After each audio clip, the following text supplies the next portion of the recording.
Who doesn't love a stretch bracelet? I'm making one today with the Softflex Badlands kit. I saw your mama just the other day. She looked glad to see me again. Do you remember when I used to come over to your house every day? Hello, welcome to The Stylish Maker. My name's Carol. I got the Softflex Badlands kit and I'm making a super quick stretch bracelet with some of the beads. I've already laid out my beads. Now, one thing that I really liked was these big chunky beads here. They are a really interesting shape. They're kind of a triangle shape. They're not quite, they're so cool. And so I wanted to make something with them, but I couldn't figure it out. So I played around with the beads quite a lot. And when I paired them with this mustard colored bead, I kind of thought it looked like a bow. So I decided to go with that idea. I only had enough of the beads to make 3 of the bows, which wasn't long enough for my wrist. So I decided to add some extras. So I kind of figured that this will be the front of the bracelet that goes around this part. And then when I turn my wrist over, I'll have this at the back. So this was just basically using up the rest of the beads that I had left over from making my necklace. But it will get you no matter how far you go, it haunts you every night. I tried so hard to forget what we had, but then something reminds me of you. Do you remember the necklace? So I accented my bows with a pairing of a topaz, a white and another topaz faceted rondelle. And I did that twice. I wanted to use these big bronze coloured beads, so when I turn my wrist over it will still be a little bit of a focal. So I used the topaz coloured rondelles. These ones are slightly larger than these ones and they are a different colour, but I didn't have any more of these. And I put one of those white beads from here in the center. So it's basically the same run of 3 beads but using different beads. If you haven't made a stretch bracelet before, I am going to show you quickly how to do one.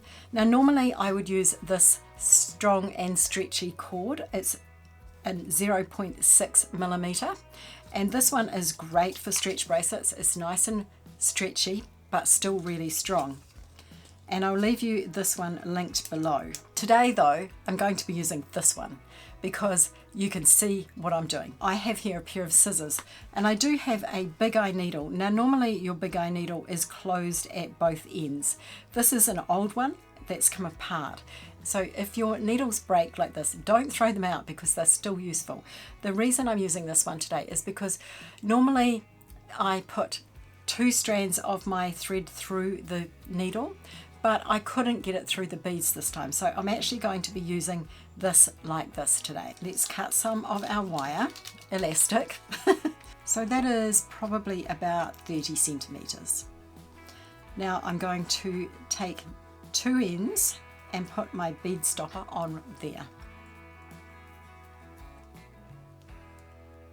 So that just stops everything falling off that end. Then I'm going to take my loop end and I'm going to feed my broken needle through there, like that. Now this is where it gets a little tricky because you've got to hold these 2 pieces together. I'm going to turn my board on the side. Makes it easier to string. And I'm just going to string the beads on. Super quick and super easy. But make sure you stay tuned for the knot because it's special and I want to show you how it works. Right on the bed, shining all that same old spot that's been empty for some time. It's been a while since she left us, and somehow I'm soldiering on. And now you walk into my life and ask me to love again. Now it's too late to walk away. You crashed into my life like a category 5, but is it too fast for a broken heart? Maybe it's not worth stealing. If you're enjoying this, remember to hit that subscribe button and the notification bell. If you're already subscribed and you're not seeing notifications from me and you're watching on a mobile, you may need to turn on YouTube notifications in your settings. Also, if you're enjoying this one, please give me a thumbs up.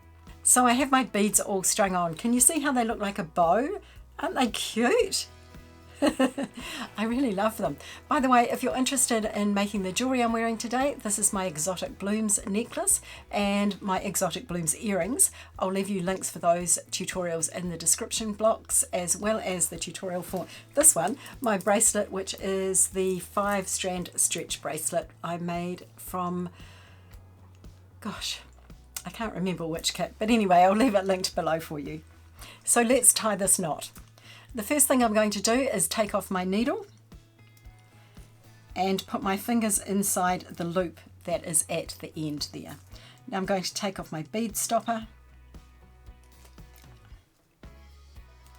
and I am going to thread that through there. Now I forgot to tell you, but before you string up your elastic, it's a good idea to pre-stretch it and just give it a good stretch. Obviously you want to do this without your beads. That would work better. But you just do this and you move it along your elastic until it's all pre-stretched. What we do is we take our loop and we take our 2 ends and put them through the loop. And then I'm just going to pull everything up to the end so that that loop disappears. My loop is in there like that. Now that you've done that, it's a good time to try it on. And that is a pretty good size for me. So pull everything up. And then what we do is we take each end, so one on one side, one on the other, and you're going to take your right hand end and you're going to put it through the center. Like that. And then you're going to take your left hand end and put it through the center of the bracelet. Then we're going to tie a knot. Now this is a special knot that doesn't come undone. And then we're going to take our right hand one and put it through the center, making sure that you're going through that same space every time. And then we're going to take our left hand one and put it through the center. And we're going to tie a knot. I will leave you a video all about how to tie this knot linked in the description box below. So I'm going to take my right hand one through again, through the center, and my left hand one through the center. And just making sure that they come up in that same spot again. And I'm going to tie 2 knots this time. So that's 1 and that's 2. And there's my knot. And as you can see, it kind of lies down along the elastic, and that means that it can tuck inside your beads. Now I'm just going to take my scissors, chop off the end, and then I'm just going to work that knot inside one of the beads, and it might go either way. These beads have quite small holes, so I can probably pop it inside this big one there, and it's disappeared. Thank you so much for watching today. I hope you enjoyed this one. Have a wonderful day, and I will see you again soon.